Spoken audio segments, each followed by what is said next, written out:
मुस्तफ़ा कमाल और अनीस खान खनी साहब ने वार्निंग दी है सभी हुकूमत को कि शहरी हुकूक दें, वरना फैसला कुन जो है वो मुहर्रिका होने जा रहा है और बड़ा ज़बरदस्त किस्म का वो एक धरना देंगे। धरना ना दें उनको बोले, आपने बोला मुस्तफ़ा कमाल साहब कह जी वो कह रहे हैं हाँ कि जी वो बोले धरना दे, धरना ना दें उनको बोले एक काम करें, पहले वफाकी वजारत से इस्तीफ़ा दें, फिर आप जो है अपनी सीट से इस्तीफ़ा दें और उस पर बाई इलेक्शन करवा देते हैं, ताकि फिर पता चल जाएगा कि वो किस तरीके से उस सीट पे बैठे हैं। तो जो भी ये बात कर रहे हैं उनको बोलें कि खासतौर में एमक्यू की बात कर रहा हूँ कि ये रोज़ाना आके सिर्फ, असल में क्या कि इन पॉलिटिकल पार्टीज़ को इस वक्त और कोई चीज़ बची नहीं है, सिर्फ ये प्रेस कॉन्फ्रेंस और प्रेस रिलीज़ों के ज़रिए चल रही हैं ये पॉलिटिकल पार्टीज़। और इनको जब भी इनको कोई कराची के आवाम के लिए बड़ा कोई दर्द रखते हैं ये लोग, तो इनको मेरी गुजारिश है कि इस्तीफ़ा दें पहले वो फेडरल गवर्नमेंट से, फिर रिज़ाइन करें अपनी सीट से और कराते हैं बाई इलेक्शन। देखते हैं कि आपको पब्लिक की, कराची की पब्लिक जो है वो किस हद तक आपको पसंद करती है। दूध का दूध, पानी का पानी हो जाएगा।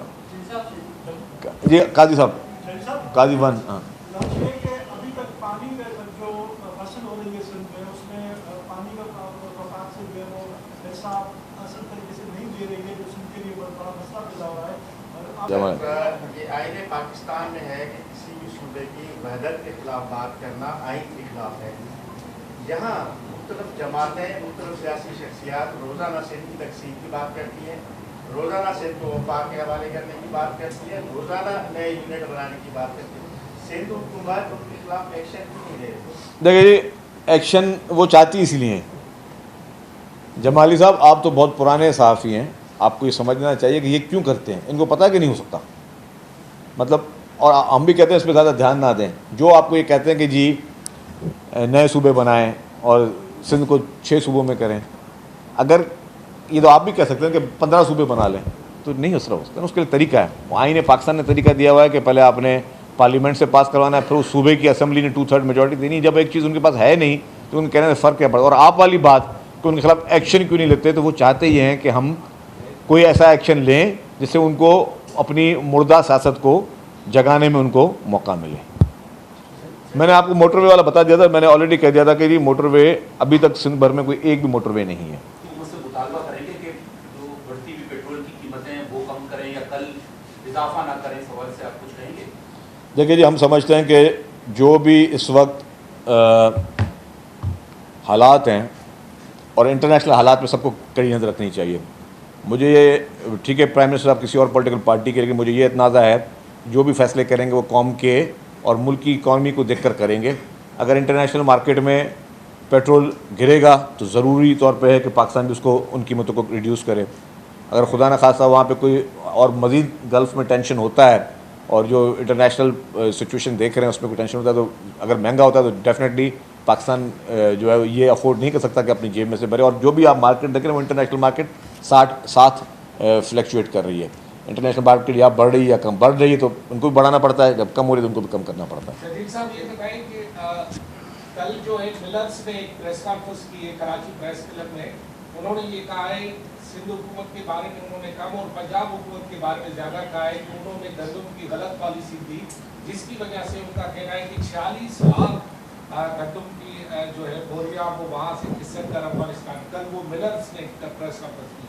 और दूसरी छोटी बात है, आपके पीछे थोड़ा 4 कदमों के बाद मारोटा पैलेस आता है, उसमें एक पिटीशन आई है, आपके साथ कासिम नबी साहब हैं, उनकी अमीर का नाम भी है कि उन्होंने वहाँ पर एक पिटीशन दाखिल की है कि वहाँ पर मारोटा पैलेस के करीब एक तामीरात हो रही है जो कि मारोटा पैलेस की तारीखी इमारत को नुकसान पहुँचा रही है। आज मुख्तलिफ अखबारों में रिपोर्ट भी हुआ है जी, इस बारे में आप बताइए। जी अरबाब साहब, जहाँ तक आपने बात की पहली वाली, और इस पर मैं ये कहूँगा कि जो मिलर्स जो हैं, पंजाब गवर्नमेंट अपनी पॉलिसी बनाई, सिंध गवर्नमेंट अपनी पॉलिसी बनाई, और उसमें यही था कि सिंध गवर्नमेंट ने तो बहुत ज़्यादा, मैं समझ, लीनियंट पॉलिसी बनाई। हमने किसान कार्ड के ज़रिए लोगों को खाद भी मुफ्त में दी, हमने बीज भी मुफ्त में दिया ताकि लोग को इनकरेज करें। फिर मैंने कहा कि जो होल्डर्स थे उन्होंने, उनकी ये नेग्लिजेंस है या उनकी लालच है कि उन्होंने जो है कोशिश किया कि गंदम को जो है वो करें। जहाँ तक अफ़गानिस्तान की बात है, चूँकि अफ़गान बॉर्डर सील है तो मैं नहीं समझता कि गंदम पंजाब के अफ़गानिस्तान गई होगी। मैं वही बोल रहा हूँ कि यह सिंध से गंदम जो है वो बहुत बड़ी तादाद में पंजाब गई है, ये इसके शवाहिद हमें मिले और बहुत बड़ी तादाद में गई है। फिर हमें लास्ट प्रेस कॉन्फ्रेंस में किसी ने कहा कि आपने पाबंदी क्यों नहीं लगाई। कॉन्स्टिट्यूशन ऑफ पाकिस्तान हमें इजाज़त नहीं देता कि एक सूबे से दूसरे सूबे में हम किसी भी कमोडिटी की तरसील को या उसको हम लोग रोक सकें। ज़्यादा दूसरी आपने मोहाटा पैलेस की बात की, मोहाटा पैलेस वाली बिल्कुल पिटिशन आई है और उस पर कोर्ट ने जो है उनको जो मना भी किया है, और पहले जो उनको जो हमारे एक डिपार्टमेंट था हेरिटेज का, उन्होंने कोई एनओसी दी थी, फिर उन्होंने एनओसी उसकी कैंसिल भी की थी। शायद वो ग्राउंड+3 में जाना चाह रहे हैं, जिसकी वजह से ये खदशात है कि मोहाटा पैलेस जो कि एक बहुत ही तारीख़ी उसकी एक अफादियत है, वन ऑफ द एक ब्यूटीफुल बिल्डिंग भी है, और फातिमा जिन्ना साहिबा का जो है वो रिहाइश भी उनमें आखिरी दिनों में उनकी वहाँ पे थी। तो मोहाटा पैलेस की एक बहुत बड़ी अफादियत है, उस पर हुकूमत भी एक्शन ले रही है और अभी कोर्ट ने भी उनको रोक दिया है। राजपुर पहले राजपुर साहब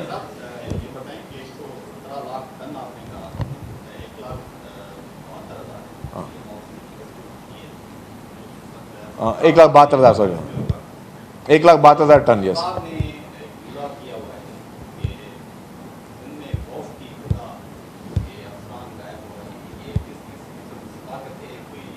नहीं, मैं सोशल मीडिया के किसी बात का जो है ना मैं जवाब नहीं दूँगा। जो आपका जब टीवी चैनल खबर चलाएगा फिर मैं जवाब दूंगा उसका।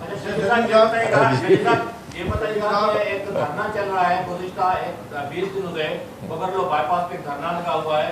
सिंध के 20 बच्चे हैं जो अभी तक मिसिंग है, जिसमें बिरयानी शामिल है, उसके लिए धरना था।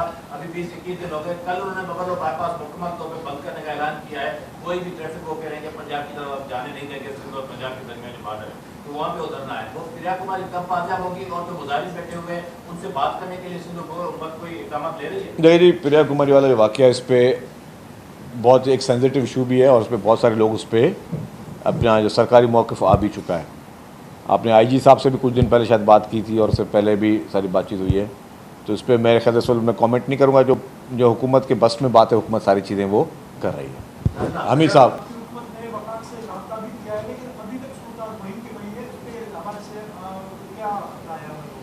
देखिए जी, पानी के हवाले से मैं बिल्कुल वाज़ेह करके बता दूं कि शॉर्टेज है और उस शॉर्टेज के ख़िलाफ़ जो है हुकूमत सिंध ने, चीफ मिनिस्टर साहब ने कई खतूत इरसा को और प्राइम मिनिस्टर साहब को लिखे हैं कि जो अकॉर्डिंग टू 91 अकॉर्ड जो शेयर हुकूमत सिंध को मिलना चाहिए, हुकूमत को सिंध सूबे को सॉरी वो सिंध को वो शेयर पूरा उसका दिया जाए।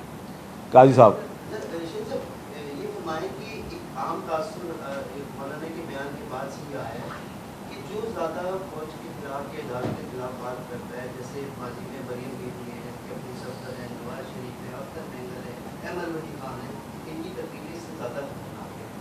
तासुब बन रहा है कि जो ज़्यादा एंटी एस्टैब्लिशमेंट बोलता है तो शायद उसको आगे जाके इन फ्यूचर एक अच्छा ओहदा भी मिल जाता है। तो ये तासुब क्यों बनता है? देखिए, मैं इस तासुर को आपकी सोच में तासुर हो सकता है, मेरी नज़र में सोच नहीं हो सकती। देखिए, हर पॉलिटिकल पार्टी का मैंने देखा है कि आपकी बात दुरुस्त है कि हमने मुख्तलिफ पॉलिटिकल लीडर्स को देखा कि जो कि इस तरह की बातें करते हैं और ख़ास तौर पर जब वो हुकूमत में नहीं होते हैं तब इस तरह की बातें करते हैं। अगर आप पीपल्स पार्टी को देख लें, पीपल्स पार्टी कि जब जनाजे भी उठा रही होती है अपनी लीडरशिप के, जब शहादतें भी ले रही होती है, जब कोड़े भी खा रही होती है, तभी भी कभी उन्होंने इदारों को के ख़िलाफ़ बात नहीं की पीपल्स पार्टी ने। यस, मैंने कहा कि हमने ज़िया-उल-हक के ख़िलाफ़ भी जदोजहद पीपल्स पार्टी ने की, मुशर्रफ के ख़िलाफ़ भी की, क्योंकि आपने डिक्टेटरों के ख़िलाफ़ आपने जदोजहद की। आप कभी इस तरीके से कभी आप शोधा को कभी बात करें या पूरे इदारे को आप कॉन्ट्रोवर्शियल बनाएं, ये मुनासिब बात नहीं। और फिर मैंने ज़्यादा तफसीली बातें नहीं की कि मैंने आपको बल्कि एक छोटी सी बात मैंने कह दी कि आप LFA को भी देख लेते, 17 अमेंडमेंट को भी देख लें, और किसने परवेज़ मुशर्रफ साहब को ये कहा, हालांकि ये बात ये भी हुई थी ना कि आप जो है इलेक्शन कर लें और देख लें और फलानी बात, तो आप देख लें कि परवेज़ मुशर्रफ साहब को वर्दी समेत ये इजाज़त किसने दी कि आप ऐवान सदर में बैठ सकते हैं। उसमें कौन कौन सी जमातें थी, उसमें MMA भी थी। थोड़ा तारीख़ इतनी पुरानी तारीख़ नहीं है, देखिए MMA भी थी और MMA में किस किस की, लेकिन सब चीज़ों से हटकर एक निहायती एहतराम का रिश्ता होना चाहिए हमारा। और अगर किसी से कोई बात गलत हो गई है तो उसको गलती मान लेना जो है वो मैं समझता हूँ एक बुर्दबाराना मोतबराना काम है। मोतबर लोग ही अपनी गलती मानते हैं, अगर मान लें तो उसमें कोई बात वो बुरी नहीं होगी। संजय अभी तक काम शुरू नहीं हुआ है और पंजाब में एक नया बॉर्डर बनाने वापस जारी है, आप क्या समझते हैं कि वफाकी हुकूमत का रवैया सिंध के साथ अब तक दोहरा है, वो सिंध को छोड़ते रहे समझिए? देखें जी, आपकी बात बिल्कुल दुरुस्त है। ये हमेशा से ये होना चाहिए कि आपका पोर्ट जो है वो कराची में है। तो कभी कोई काम शुरू करते तो पहले इमारत आप बनाते हो, पहले फाउंडेशन से बनाते हो ना। आपकी फाउंडेशन कराची है, पूरे पाकिस्तान की मुआशी फाउंडेशन कराची है। ये पहली दफ़ा हम देख रहे हैं कि पूरे बाकी सारी जगहों से, नॉर्दर्न एरिया से, पंजाब में तो अब डिस्ट्रिक्ट टू डिस्ट्रिक्ट भी मोटरवेज बन रहे हैं फेडरल गवर्नमेंट के फंडिंग से। लेकिन सिंध में जो सबसे बॉटल नेक है आपकी कराची से और पंजाब मिलाने वाली सड़क जो है, अभी तक उस पर कोई एक भी मोटरवे नहीं है। सिंध भर में कोई एक भी मोटरवे नहीं है जिसको फेडरल गवर्नमेंट की ये जिम्मेदारी है।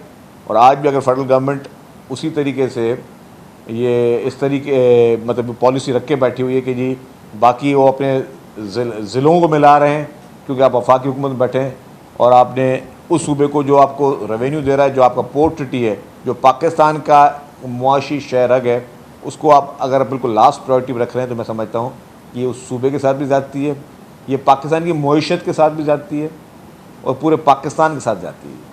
जी ये बताइएगा कि आप सिर्फ ये फैसला करते हैं सिंध के साथ बड़ी तारीफ करते हैं, तो हाल ही में नासिर शाह किसी इलाज के सिलसिले में दुबई में है, उनको ऐसी कौन सी बीमारी है जिनका इलाज इस सिंध में या कराची में? देखिए जी, तमाम इलाज जो हैं कराची में एक से एक हॉस्पिटल है और तमाम इलाज होते हैं।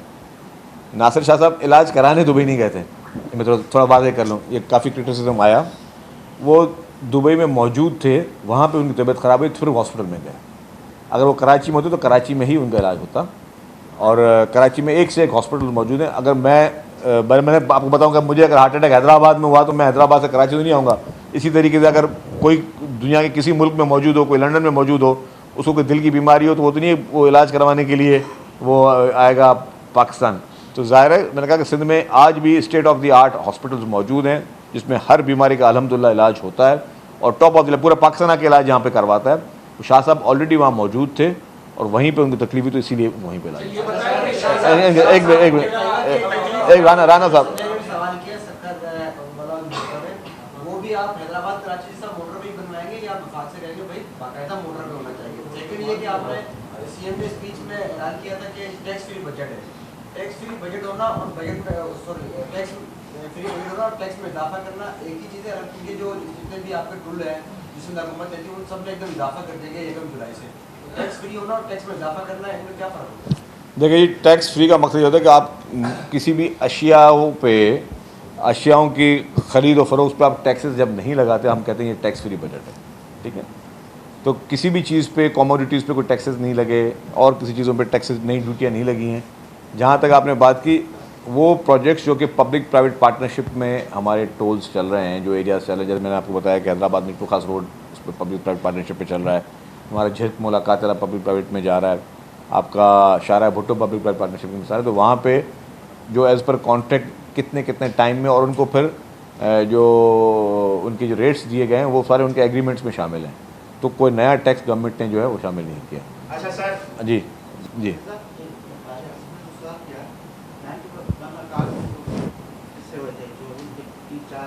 आम बात है उसमें कि ऐसा पानी शार्टेज जो है वो एक्चुअल तकसीम होगी। चेयरमैन इरसा का जो है वो टेल एंड में सुबह सिंध इससे होगा। पानी के हवाले से जो जितने भी थे एक पे भी अभी तक फैसला नहीं किया है। बाकी पे सुबह जो मुआहदे हैं उन पर अमल होता है, मगर वाटर कार्ड पे अमल नहीं होता। कोई डिफॉल्ट नहीं है, तो हर साल सिंध गवर्नमेंट तकलीफ दी है, हर साल सिंध गवर्नमेंट होती है, मगर मसले का हल नहीं करता। देखिए जी, एज अ ज़िम्मेदार हुकूमत आप क्या कर सकते हो? एज अ ज़िम्मेदार हुकूमत आप इंटीमेट, पहले शिकायत कर सकते हो, फिर इंटीमेट कर सकते हो, फिर एहतजाज कर सकते हो। और एहतजाज का मकसद सिर्फ सड़कें ब्लॉक करना एहतजाज नहीं होता। हमारे पास अनफॉर्चुनेटली एक फैशन बन गया है, कोई भी रोड ब्लॉक कर दो किसी भी चीज़ को मंजूर करवाने के लिए।